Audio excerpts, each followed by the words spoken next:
Hey, this is Greg, and this is the preparedness series, and today we're going to be talking about talking to your spouse about preparedness.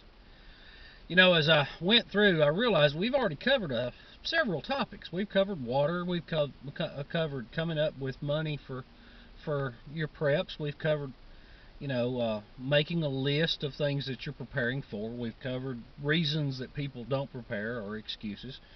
But we never have really covered talking to your spouse about preparedness, and that's a big mistake. So we're going to talk about that now because it's really great if both partners are completely on board with being prepared. But more often than not, that's not the case. You've got one person that wants to be prepared and one person that thinks you're bat crap crazy. And I wanted to talk about how you go about that and how you do that in a positive way so you don't create unnecessary friction when you're starting the conversation. Now, it's actually, based on what I have been told, it's fairly evenly split. There are men that can't convince their wife that they should be prepared, and then there are women that can't convince their husband that they should either. So, me being a guy, I'm obviously going to talk about it from my perspective because I would probably stink at trying to do it the opposite direction. And men and women tend to look at preparedness differently. Women look at more functional items a lot of times when it comes to preparedness. Men tend to look at the I hate to call it sexy, but the more alluring aspects of preparedness. Men look at guns and security and things like that. They look at wilderness survival skills and all of that. And all of those are good and fine, but a lot of times that's not really where you need to start. Where you need to start is at home. Ladies actually have an edge on a lot of guys on the logic behind that system. And it's very interesting to me that is the case. So if you're a guy and you're trying to convince your wife that you need to be more prepared, you need to kind of look at it as best as you can from their point of view. And one of the good ways to do that is ask them what they're concerned about.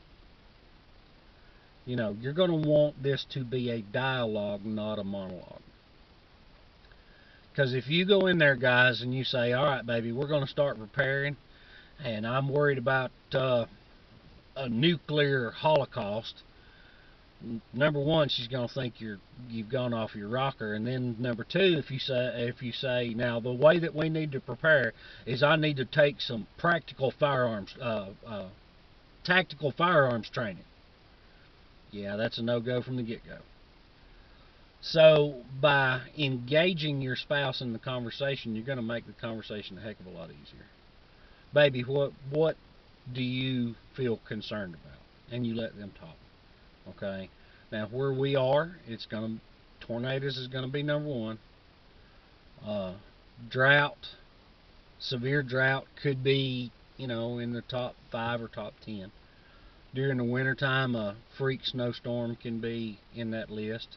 Hurricanes can be in that list. Wildfires can be in that list. Nuclear, not real high on the list right now. It may get higher up as we go along, but it's not going to get higher up for at least a short period of time. EMPs, it's so difficult to explain what an EMP is that's just not a real good conversation starter. Coronal mass ejection, or CME, that's even worse. So you don't want to start with the Hollywood disasters. You want to start with the stuff that you can point to real life applications and real life scenarios that have happened. And then once you get a list of things that you and your spouse agree on being important, being concerns, then you start creating the plan together. Okay, baby, what do you think we need to have in order to be prepared if this type of event occurs?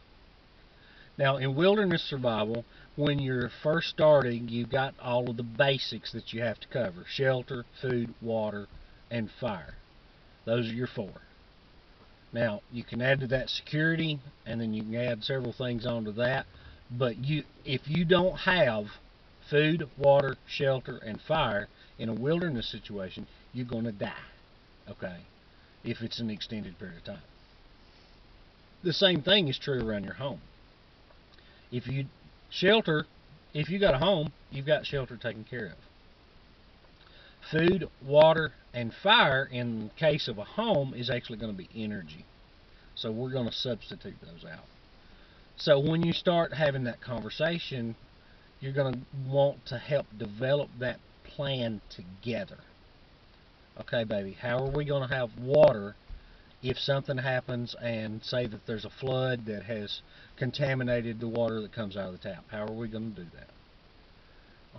And if they're going to say, well, we'll just go to the store and buy water. Yeah, baby, but everybody else will too. So how do we ensure that we have what we need to take care of our family? It's not a me and a you, it's a we. It's got to be a we. And by allowing them to have the majority of the input on your training, you've eliminated a lot of the possibilities. And if money comes up, I've got a video for them. You know, well, we're just barely making it. And, well, watch this video with this guy. He's going to show us how we can get the most bang for our buck. And the next one, we're going to talk about food again. Food's a biggie. And then we're going to go into energy and security and all of those other things as well. But if you don't have a true interaction, a true conversation, you've shot yourself in the foot. You really have. So allow the reluctant spouse to be a primary steering mechanism. Allow them to help you choose the things that you store. Have a conversation about it. Discuss it. Hey, you know, we eat this item a lot. So, you know, last time we talked about keeping a food journal, writing stuff down. And if you've done that ahead of time, that's a really good tool for you right here. Well, baby, I've been thinking about this for a while, and here's what we eat. Don't you think it'd be a good idea if these items that store real well, if we just keep a few extra on hand, just in case, even if we just can't make it to the grocery store? You're not being aggressive. You're being supportive. You're showing your concern. You're showing the fact that you're wanting to take responsibility for the well-being of your family. Now, on that note, let me say something else. If you haven't been pitching in, this is going to be a real hard sell. If all of a sudden, if you never raise a finger to cook, and you never go grocery shopping, and you never think about any of those things, and then all of a sudden you're going to try to talk to your significant other about the things that we should be doing, she's not going to hear we, she's going to hear you. You need to be doing this. You need to... no. So if you've not been taking an active role, start taking an active role, and do so for a period of weeks before you ever actually bring it up. Because she's just going to see it as you trying to take control of something that has been her domain, or if it's on the opposite foot, his domain. Okay? Because if you're doing this right, you're doing it because you're wanting to make sure that your family is taken care of. You're not doing it for guts and glory. You're doing it to provide for your family when times get tough.